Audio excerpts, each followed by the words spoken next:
Hey everyone, we are live at bullbuster.net, and today I want to talk to you about land-based shark fishing and shark fishing species. So in this video I'm going to talk to you about sharks that you can catch from land in the Atlantic Ocean and the Gulf. I'm not going to talk to you about the Pacific. However, I'll put a link in the bio. We have on bullbuster.net by writer Terra Firma Tackle a huge collection of just basically like probably the biggest on the internet collection of land-based shark fishing species that you can catch on the California coast and on the west coast of the United States. But for the purposes of this video, I'm going to start going through the species that you would catch while land-based shark fishing in the Atlantic and in the Gulf Coast. So let's get started with probably the starter shark that most people are going to catch when they first start getting into land-based shark fishing. And this shark you can catch with pretty much regular gear that you would use to catch other decent sized fish. So it's probably like your gateway shark, if you want to call it that, and that's the blacktip shark. So fishing for a blacktip shark, they're probably the most common shark that you're going to catch when you're shark fishing. There's more of them, and you can catch them on, like I said before, not so big of tackle. You can use spinning gear and small conventional gear, and they really don't get much bigger than 6 feet. So this type of shark, you're going to be using, either a large spinner or a small to medium size conventional reel. And yeah, you're probably going to be using, this is bullbuster.net, so I got to talk about the fishing line. You're going to be probably using somewhere between 40 to 65 pound braided fishing line to target this type of shark. And there's also resources on our website about like the hooks and the size hooks and all that stuff as well. But the next shark that you're probably going to run into that you can still land with that type of gear is the lemon shark. So the lemon shark, it's a shark that's just a little bit above the size class of the blacktip, and it's oftentimes confused for a bull shark. I know when I first started, the first time I caught a lemon shark, I thought it was a bull shark. So it's pretty. They look kind of similar, but you're going to find the bull shark as they get bigger or fatter. But really, the main thing that you're going to see on the lemon shark that you're not going to see on the bull sharks are the double dorsal fins on the top of the lemon shark. So this shark actually can get pretty freaking big, up to 11 feet. Now this shark is not, up to 11 feet is pretty freaking big, but most of the time you're not going to see lemon sharks of this size.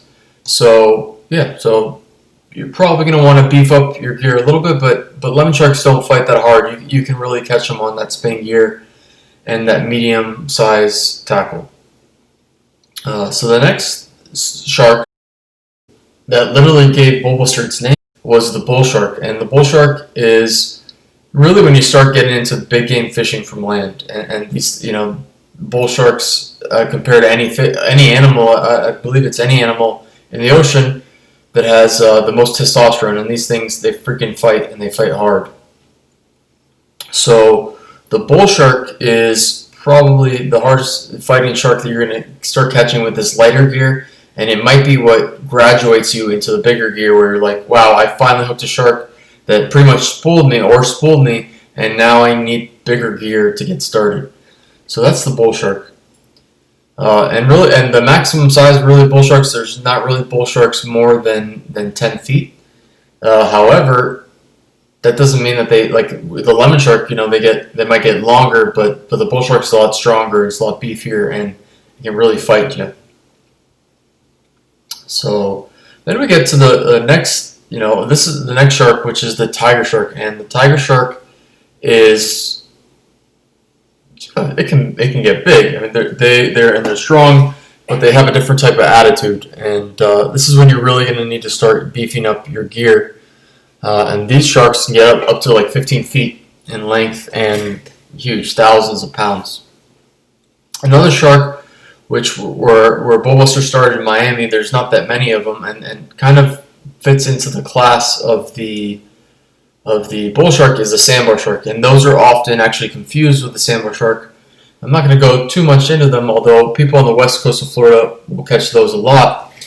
It's kind of like a smaller bull shark, but they have a bigger dorsal fin to go with it. So yeah. So then after the tiger shark, we have the hammerhead, and if you know anything about Bullbuster, our origins and starting to learn about these bigger sharks was we went as a team to the South Florida Shark Club, and there's a guy he's still there. He's Will Fundura had this tournament called the Big Hammer Challenge, and it was targeting hammerheads, and in South Florida the hammerheads just are a legend. They're completely different than all the other sharks.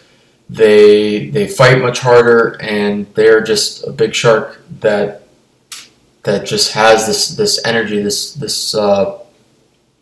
sporadic energy that's not like all the other sharks, and really they'll fight down to the death, and that's why it's in recent years we've talked about using heavier and heavier tackle to make sure that there's a better release on the shark. So then there's the mako shark, and the mako shark is a shark that, as land-based shark fishing has grown, has become a shark that's been caught more and more often. However, really the pioneers on a more recent timescale of catching these sharks from land are the team True Blue, and that's up in the Florida Panhandle. They really pioneered bringing in these big mako sharks from the beach. They were catching 700-pound plus makos, and that's a big freaking shark. And a shark that jumps that's that size, it's a completely different level from all the other sharks.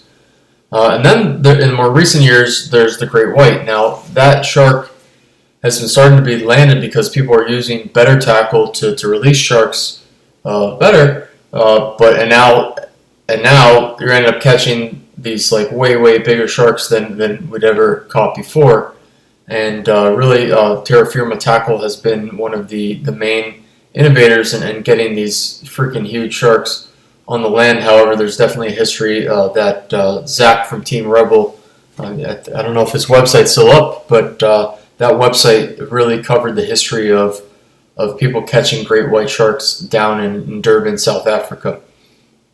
So yeah, it's in recent years, and terra firma tackle went up to North Carolina recently, and that's a shark, a big shark that they landed a big great white up north, and that's something that's new, that people are catching these freaking monstrous great whites.